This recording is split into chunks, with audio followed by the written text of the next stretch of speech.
All right, well, we're here at my shanty with celebrity chef Vikram Vij.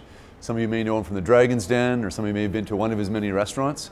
And it's a difficult thing to be at because we can smell the food in the background as people are already preparing it, but we're going to try and concentrate anyways. So first of all, thank you for doing this. We're really grateful. Namaste. Thank you. And yeah, let's start by tell us a bit about when did you first get captured by the idea of having your career in life be around food? How did that happen for you? You know, I actually didn't want to be a chef. I actually wanted to be a Bollywood star. Yeah. And my father said to me, no son of mine is going to become an actor. So I said, what's the best thing I could do? Yeah. And I said, oh, I should open up a restaurant. But to open up a restaurant, I needed to be a chef first. So I went to Austria to become a chef.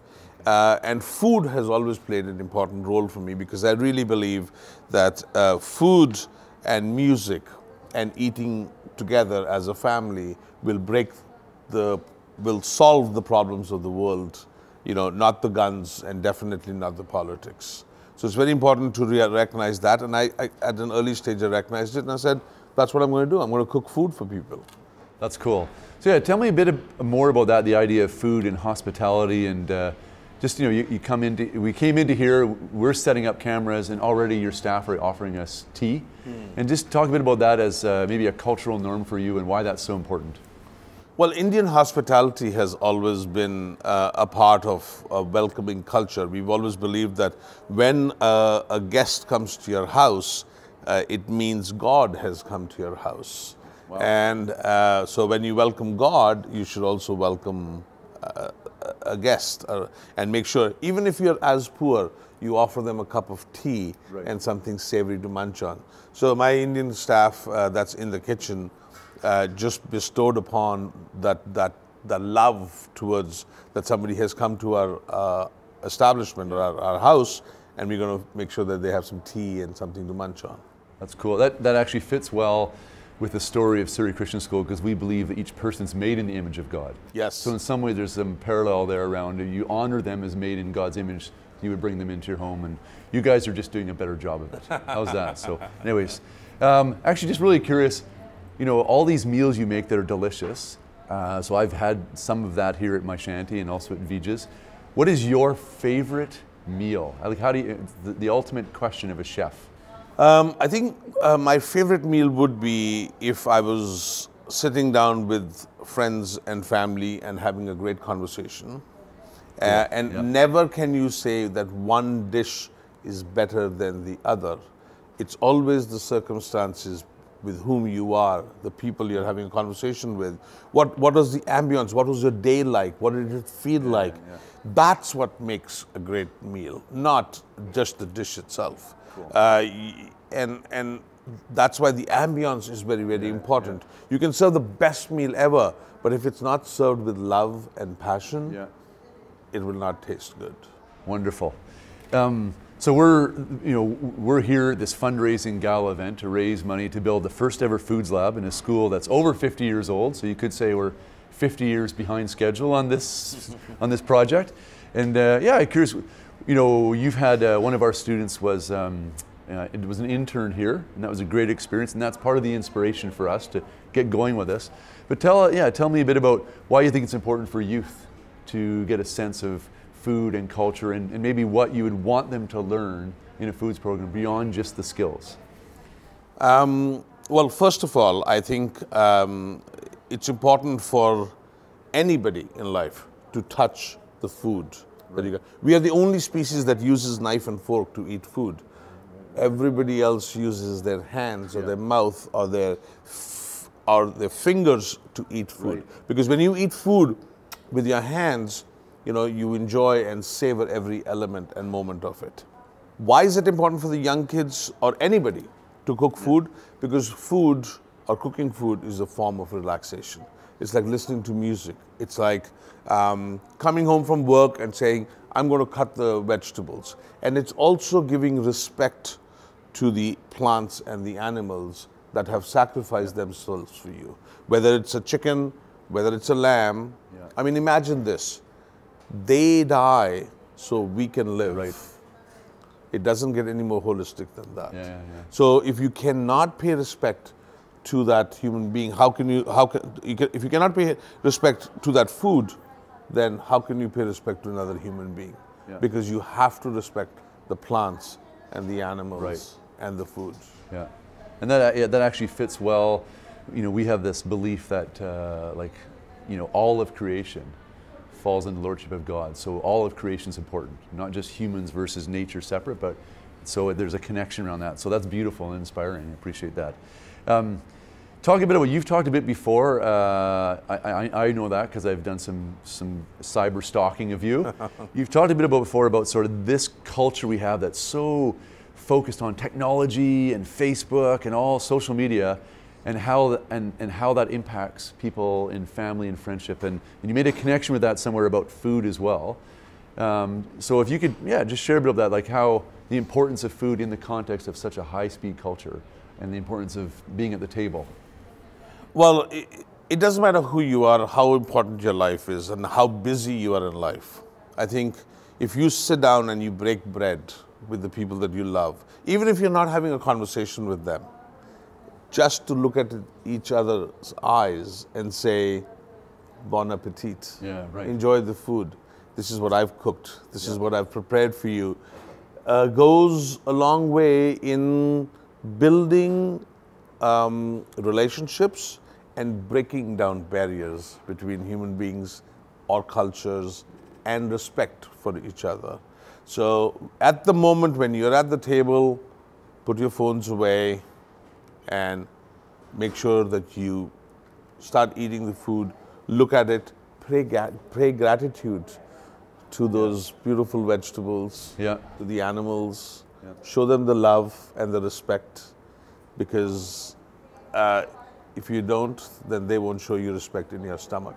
Right. It's kind of, you're seeing them as gifts.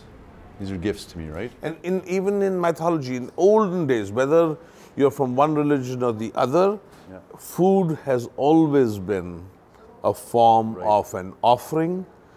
I come from a culture where my grandmother would serve the food first to the gods before we were allowed to touch the food.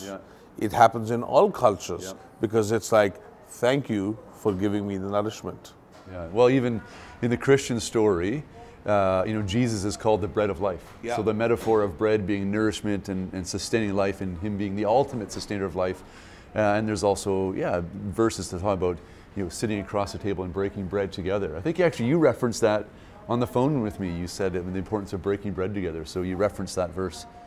So Vikram, as we move forward with building this foods program, what advice would you give us, even around the program, but even around sort of the design of the space? Like I'm in here and it's beautiful.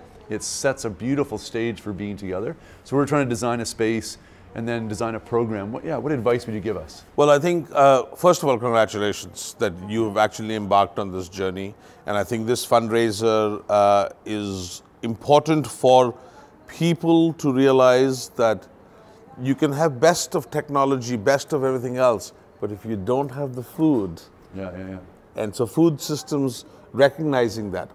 And I say this very lovingly, that now that Canada is 150 years old, let us make sure that no Indigenous person, no Métis person, no LGBTQ person, no Muslim person, no Christian person, no Jewish person, any person is ever discriminated for either their color of the skin or their beliefs. So create those labs where people will love to come, irrespective of where they come from, because you will welcome them to showcase the food and showcase the passion of what the young students are making. Use the farmers that we have in the backyard, which we live around here. We have beautiful farmers that produce great vegetables. Fraser Valley, Fraser Valley. We have great wineries that create wines. We have sustainable ocean that creates great seafood. So use those elements and create a village. Your food lab should be like an Indian village, where somebody has this, somebody has that, somebody has this, and you create and you cook together. And at the end of the evening, everybody should enjoy that lab and the food and the creativity that comes out of that lab. Beautiful. Well, that will be our dream. I'm going to ask you, change a little bit. So we're here at this gala, and I'm just like a regular folk. I'm not a chef. I love food. That's a pretty common denominator, probably for everyone here. What advice would you give for just families like my own around how to do food and family well in our homes? So the first thing you can do is involve your kids in it. So say, hey, listen, you cut the onions, you cut the ginger, you cut the carrots. Here's the pot. You stir the pot. So don't do the pressure just on yourself. Right. And even if that child is not willing to do it right off the bat, just involving them and say, hey, listen, I made these potatoes. What do you think of it? Like, just taste it. Yeah. Just by asking them for the feedback and saying, what did you make those potatoes? Is there enough spice in there? Enough salt in there? You are arousing their senses, and they will get involved more and more in it. So the best thing you can do is talk to the kids. Yeah. Don't all the time say, you're not doing this. Say, come, let's do this together. Cool.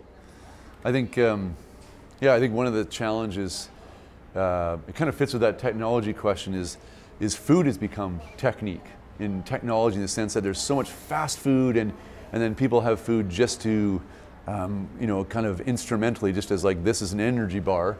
And I think what you're saying is actually, food's... Tone it down. Yeah, totally different. Tone it down and take the time to prepare 2 to 2.5 hours every day of just cutting the vegetables, talking to the kids, listening to music, listening to some podcasts, educating yourself beyond, and saying 2 hours, just put the phone away. Yeah. Put the computers away. Even from homework, take a little break. Yeah. Doesn't matter. When you study 24 hours or all the time, even your brain needs a little bit of a break. And I remember this clearly when I was growing up in India. My father used to say, no, go get some fresh air. I retained more after I had gone for half an hour walk for fresh air than sitting down for 12 hours straight and studying for it. So it's important for us to, and cooking could be that part. Yeah, it sounds like you're saying it's an opportunity to be fully present with each other. Correct. Right. And it's extremely important to be present, communicate, and feel the other person. You'll understand each other far more. Yeah, no, I love that. I think, and it's also, I think, what I hear from you is it's also, I mean, being here is a good example of that, because we're doing this interview, but it's a multi-sensory interview. Like, I'm smelling, I'm kind of distracted. I say that, but I think even in our homes, when we do that with our kids, the taste, touch, and feel of being involved in the preparation of food makes it more meaningful then. Absolutely. And it shouldn't be that, hey, just do the dishes. So it should be like, no, let's cook together and let's do the dishes together. Yeah, cool. Anything else you want to share with us about? I just think it's so important for all of us to recognize that the youth are our resources for us. So let's make sure that we show them the respect, so that when we show them the respect, they will respect us back as well. We have reached a point in generation where it's almost too much finger pointing. So let's stop that, and let's just hug each other and welcome each other with open arms. Doesn't matter where you come from and what your caste or creed is. Cool.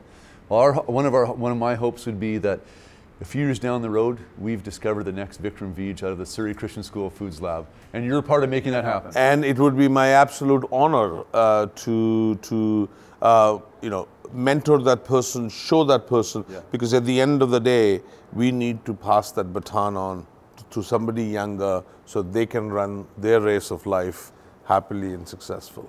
Wonderful. I have one more question that I'm asking on behalf of my wife, because I won't get allowed back in the house unless I ask it. What was one of your favorite highlights from Dragon's Den? Because she's a huge fan of Dragon's Den and of you, and so I have to ask this question, otherwise I'm not allowed in the house. I think my favorite moment was when I first sat on that chair and they had put makeup on me and they were tweaking my face. The first day when I sat there, I felt so much hope for the younger generation Cool. and for the immigrants. And I felt that if a line cook can become a dragon one day, so that moment of giving hope to anybody in life was the most important part for me doing Dragon's Den, because this was the first time South Asian had been allowed to come on to the stage of that rich. So it's a little bit like, you know, women being allowed to vote, or a black person becoming, getting an Academy Award, for example, because it had not happened for so long. Very powerfully symbolic position for you to fill. Yeah, no, that's true. You know, that, and it was not that I didn't feel like, oh, I have arrived. It was more like I have given hope to the youngsters so that they can go out and, you know, have their dreams fulfilled and work hard at it. And that was my most important moment. I had tears in my eyes, actually. That's awesome. Wonderful. Well, thank you so much for doing this. Pleasure. Namaste. Yeah. Namaste. Namaste. We're good? Great, guys. Perfect. Did I talk too much? I always talk too much. I always talk too much. That's what you're here for, actually. Thank you so much. So much. Pleasure. Appreciate it. Everybody wave. It's so tiny.